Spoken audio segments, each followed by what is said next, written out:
महंगाई आसमान छूते पेट्रोल डीजल के दाम और बेरोजगारी को लेकर आज कांग्रेस की तरफ से बल्लभगढ़ में विरोध प्रदर्शन किया गया। इस मौके पर कांग्रेस नेता करण दलाल, ललित नागर समेत कांग्रेस कार्यकर्ता प्रदर्शन में शामिल हुए। कांग्रेस नेता करण दलाल ने कहा कि बीजेपी की सरकार ने आम आदमी की कमर तोड़ रख दी है।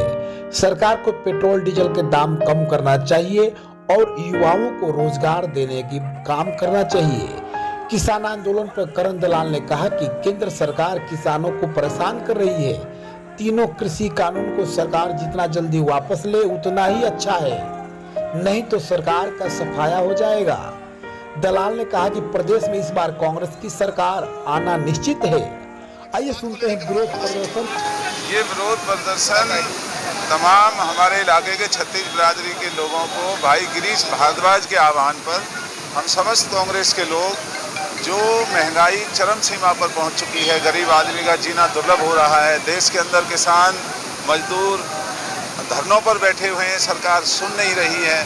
तो इस प्रदर्शन के मार्फत हमारी यही मांग है, उन तीनों कृषि काले कानूनों को सरकार वापस ले, महंगाई के ऊपर लगाम लगाए, बेरोजगार बच्चों को रोजगार देने का काम करे और जो भ्रष्टाचार चरम सीमा पर है, जो भारतीय जनता पार्टी के जो कार्यकर्ता, मंत्री, विधायक जो दोनों जेबों को भरने में लगे हुए हैं, उनके ऊपर रोक लगे। ये सारा प्रदर्शन आज हमारा। जिस तरीके से किसान लगातार धरने पर बैठे हैं, कोई निष्कर्ष नहीं निकल रहा, क्या कुछ कहना चाहेंगे इस बात को लेकर? ये जब गीदड़ की मौत आती है तो शहर की तरफ भागता है, पुरानी कहावत है। मोदी सरकार के दिन लग चुके हैं। किसान मजदूरों से जो ये जानबूझ करके उनको अपमानित कर रहे हैं, उनकी दुर्दशा जो इस हालात में ले जाने के लिए जो ये हालात बना रखे हैं, ये सब इस बात को साबित करते हैं मोदी की सरकार के बहुत थोड़े दिन हैं।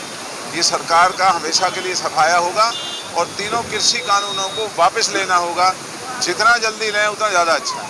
साहब, ये भी सुनने में आ रहा है कि आप भी कहीं ना कहीं लोकसभा की तैयारी कर रहे हैं, टिकट मांगते हैं, तो क्या उसका कोई आगाज है आज का? जो अभी ये लोकसभा के चुनाव का कोई यहाँ कोई सरोकार नहीं है। अभी लोकसभा के चुनाव का बहुत समय है। आज तो केवल लोगों के दर्द को, जो आज नौजवान मायूस है, बेरोजगार नहीं मिल रहा है, जो गरीब आदमी महंगाई से परेशान है, किसी के पास काम नहीं और किसान मजदूर धरनों पर बैठे हैं, उनके दर्द का जिक्र करने के लिए हम सभी साथी यहाँ पर आए हैं। कल सब कल्लोड़ के लोगों को कैसा दर्द दिखाई दिया? आज पहली बार आप काफी दिनों बाद यहाँ प्रदर्शन को आए। आज जो बल्लभगढ़ के छत्तीस बिरादरी के लोगों में पहली दफ़ा मैंने एक नौजवान गिरीश भारद्वाज को आगे बढ़ाने की जो मैंने उनके अंदर चमक देखी है, तो मेरा मन ये मानता है कि ये बल्लभगढ़ का ये आज का आशीर्वाद न केवल गिरीश भारद्वाज को बल्कि समस्त हरियाणा प्रदेश के अंदर जो ये भ्रष्टाचार से भरी हुई भारतीय जनता पार्टी, इसको भगाने का काम करेंगे और फिर से हरियाणा में कांग्रेस की सरकार बनेगी। नौजवान बच्चे और जो हमारे पार्टी का नेतृत्व बनेगा तो फिर से रोजगार देने की बातें होंगी, भाईचारा बनेगा, तरक्की होगी, महंगाई पर लगाम लगेगी। ये सब सपना आज मैंने यहाँ देखा है। कांग्रेस का क्या भविष्य मान रहे हैं फिलहाल जो स्थिति चल रही है? अभी तो कांग्रेस के भविष्य से ज़्यादा हमें चिंता किसान मजदूरों के भविष्य की है और हम सभी राजनीतिक दल भारतीय जनता पार्टी को छोड़ करके आज सभी राजनीतिक दल मिलकर के किसान मजदूरों की आवाज़ को बुलंद करने में लगे हुए हैं।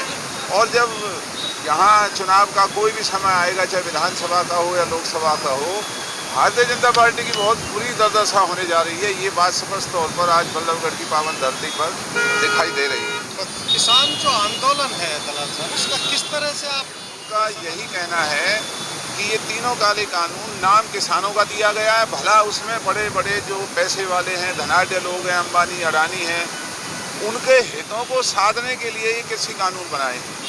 इसलिए इन कृषि काले कानूनों को वापस लेने का ये समय आ गया है और तमाम देश के लोग अब मोदी सरकार को हर प्रदेश के अंदर प्रदर्शन धरना करके उनको आगाह कर रहे हैं कि इस तीनों काले कानूनों को वापस ले लेना चाहिए। दलाल साहब, जिस तरीके से भारतीय जनता पार्टी कह रही है 75% रोजगार मिलेगा युवाओं के लिए, क्या लगता है फरीदाबाद और पलवल के लोगों की हिस्सेदारी क्या रहेगी इसमें? ये इस तरह का कानून बनाना ही एक असंवैधानिक कार्य हरियाणा सरकार ने किया है, लेकिन इन्होंने असंवैधानिक कानून बनाने का ठेका ले रखा है। इन्होंने इस कानून में जो केवल 10% स्थानीय लोगों को रोजगार देने की बात की है। ये फरीदाबाद पलवल के, गुड़गांव, पानीपत के लोगों के साथ अन्याय है। ज़मीनें हमारी गई, हमारी ज़मीनों पर रोजगार, यहाँ पर कारखाने लगे और भारतीय जनता पार्टी की सरकार ने ये काला कानून बनाया है कि केवल हमारे बच्चों को 10%, बाकी के लोगों को 65% रोजगार दिया जाएगा।